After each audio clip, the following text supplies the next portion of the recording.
Alright, so now we've got a plan document for the authentication forms, and that plan contains all the information, instructions, code examples, and steps needed to implement it. So the next step then is to ask Claude Code to do just that. Now before we do, I want to talk about two things, starting with model selection. So far, we've been using the Sonnet model, right, to make small code changes, create a spec, and also plan the feature, because I think plan mode uses Sonnet 4.5 by default as well.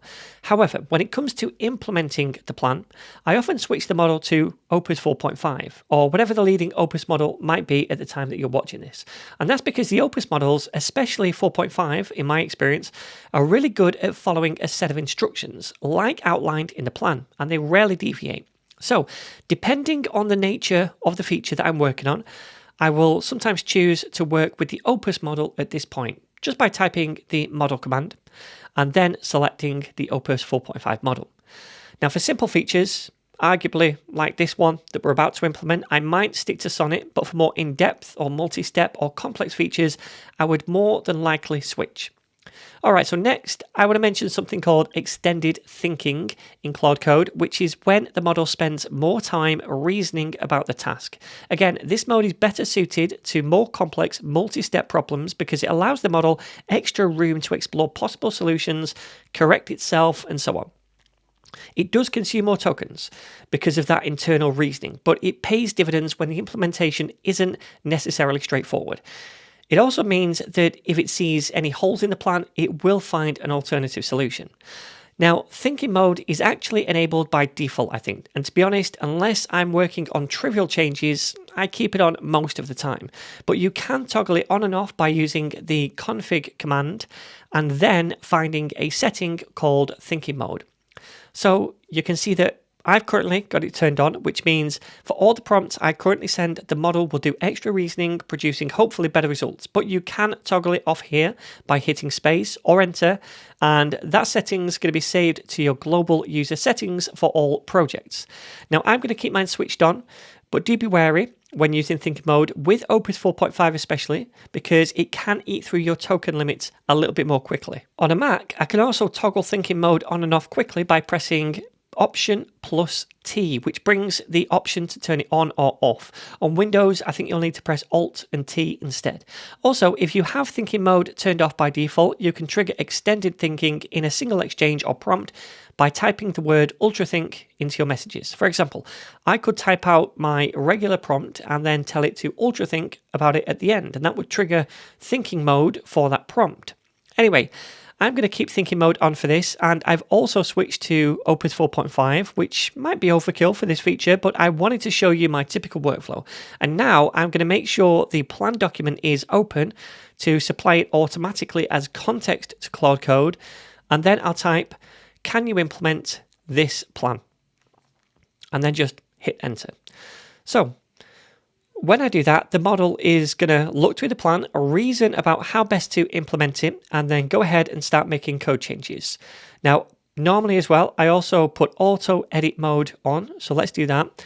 And to speed this process up, I'm going to just fast forward the video, grant any permissions it might need, and then I'll come back at the end when it's done so we can walk through the results together.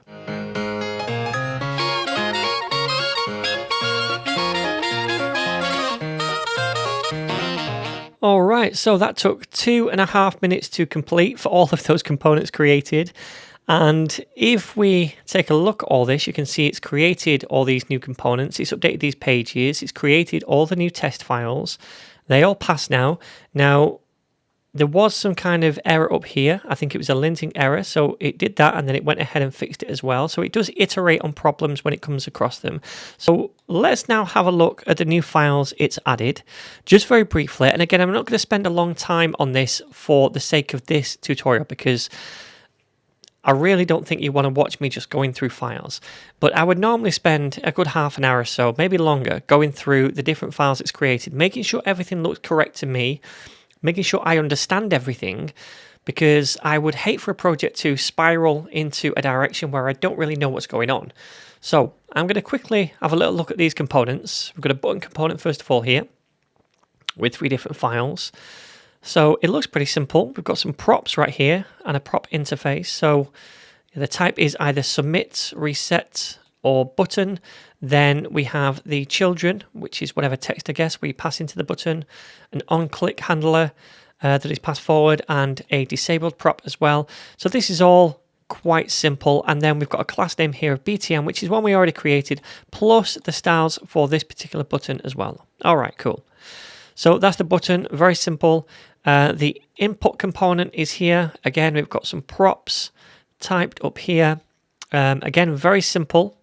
And we style it up here using the input group. So let's have a look at this. Yep, that is the input group class there inside the module. And then down here we have the label for the inputs, which we can pass in, and also the input itself with the onChange handler, the class. Okay, yeah, all looks pretty good. The login form itself. All right, so yeah, standard React components, and then down here we're using a bit of state for the email and password. We have a submit handler. We prevent the default action, and then we log the email and password to the console. Then we're using those input components and the password input, which we've not seen yet, and then the button component at the bottom. We also have that link to the sign up page. Good. And let's have a look at the sign up form first of all before we look at the password input. So this looks pretty similar. We're using state again. We've got the submit handler, does a similar thing. Yeah, they all look pretty similar, except this one now goes to the login page at the bottom. All right. And then we also have the password input component right here. And we're taking all these props, same as the other inputs. But this time we have this bit of state, visible and set visible. So we should have an icon here somewhere, shouldn't we? There it is. So we have the eye off and also the eye. And when we click on one of these, which is actually a button, it's embedded inside a button. When we click on that, it's toggling the visibility, this bit of state. So it's either going to show one or the other. And when we have, there's the input. So when we have visible set to true, then it is going to show the text inside it. It's going to become a text input, basically.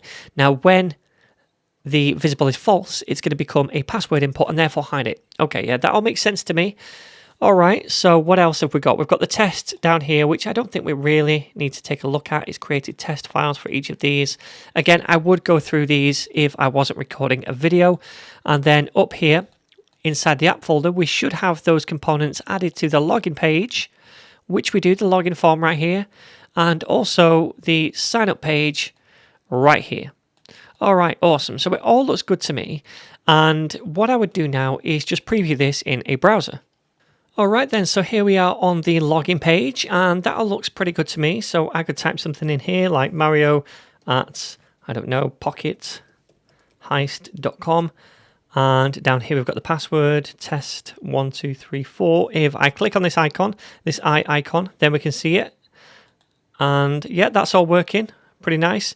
We can switch to the sign up page over here, which again looks okay to me. So let's just make sure this works as well. So Mario at ph.com, and then create a password, test1234. So by default, it doesn't show. If we click on the eye icon, then it does show, and vice versa. Awesome. Okay then, so that's all looking good to me. All right then, so because I'm happy with this at this moment, I would probably now go ahead and add all these changes to staging. So let me do that over here. I'll just say git add. And then I'm going to go ahead and use the commit message command to make a commit. So let's do that. Commit -message down here and press enter. And then that's going to commit that to this branch right here, which remember we're working on, which is Claude/feature/authentication forms. So it's made the message for us. I will say, yes, I want you to commit with that message. So then, my friends, we've now completed a full cycle of this workflow. We have made a high-level feature spec using the spec command. Then we made a detailed technical plan about how to implement that feature. And finally, we used that plan to add the feature with Opus 4.5 and extended thinking. Now, like I said earlier, you can add more steps to this workflow to include maybe design references, code reviews, etc. And we will be doing some of that later on. But even without those, I think this is a solid, simple 3-step process you could use to start adding features to the application. Now, at this point, I would normally push this feature branch to GitHub so it could be reviewed and then merged into the main branch. But I don't want to introduce GitHub to the workflow just yet because there's going to be a whole chapter about that later on. So for now, because I'm fully happy with this feature implementation, I'll just merge this branch locally by coming to the chat window and entering bash mode. Then I'm going to switch to the main branch by typing git switch main and hitting enter. Once we're on the main branch, we can enter bash mode again and then merge the feature branch by typing git merge and then whatever the branch name is that we want to merge into main. And once we've done that, we can just hit enter to run the command and merge the feature branch into the main one so it contains that new feature that we just added. Alright then my friends, so that is the end of this free chapter. I really hope you gained something from it. And like I said before, this was just a tiny part of the full Claude Code Masterclass that I recently released on netninja.dev. So if you enjoyed this and you want to learn much more about the process and extend the process, and also learn about other topics like MCP servers, subagents, and the newer Claude Code web tool, then definitely check this course out. It's only $15, and if you use the promo code Claude Ninja, you can get the course for half price, but that code's going to expire in a few weeks. Also, if you want access to my entire course library, including this Claude Code Masterclass, plus 9 other Masterclass courses, as well as other exclusive tutorials, you can sign up for a NetNinja Pro subscription. It's just $9 a month, and you can get your first month half price using this promo code right here. Anyway, I really hope you enjoyed this chapter, and I'm going to see you all in the next series.